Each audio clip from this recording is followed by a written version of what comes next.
hozir mana yoshlarimizni o'rtasida energetik ichimliklar, har xil elektrический sigaretlar, spirtli ichimliklar ko'payib ketgan. Mahsulotlar ko'p iste'mol qilsa bilamiz, sog'liqqa muammo.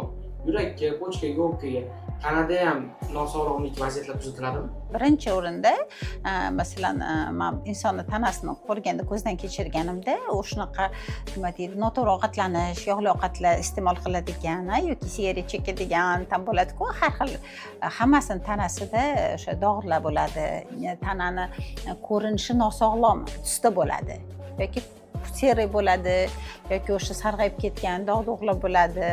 Masalan, men o'zim vrachga jo'nataman, albatta terapevtingizga uchrashing, uzi qiling deyman, o't qopingizda toshlaringiz bordir deyman, achchiq sho'r yerkansiz deyman, yog'li ovqatlar yerkansiz deyman. Patsientdan keladigan hidigacha ma'lum-da. Hidigacha bilinadi. Masalan, ovqat ustiga ovqat yeyveradigan odamning ichida nima bo'ladi? Bijg'ish prosessi bo'ladi. Massaj paytida ham qo'pol qilib yesa kekaradi. Ko'ngil ayniydi. Tanani o'zi zasarionli limfa bo'ladi.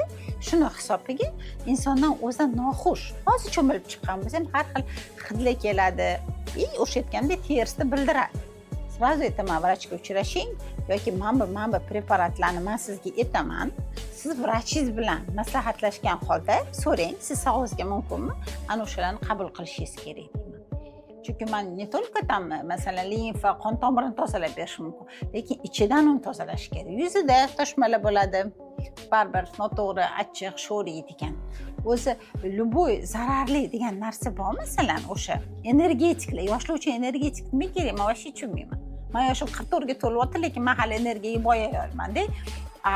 To'g'risi ishdan 5 ga ishlab uyga borsam, men nima qilishni bilmayman, ovqatni qilib bo'lmayman. Все дальше, а что дальше deyman. Nima qilasan deyman. Chiqib hachab yurib kelasiz. Yosh, qoni qaynoq o'g'il qizlarimizga energetik ichish bu. Inson hozir qanchalik bir sog'lom bo'lishni o'ylash kerak.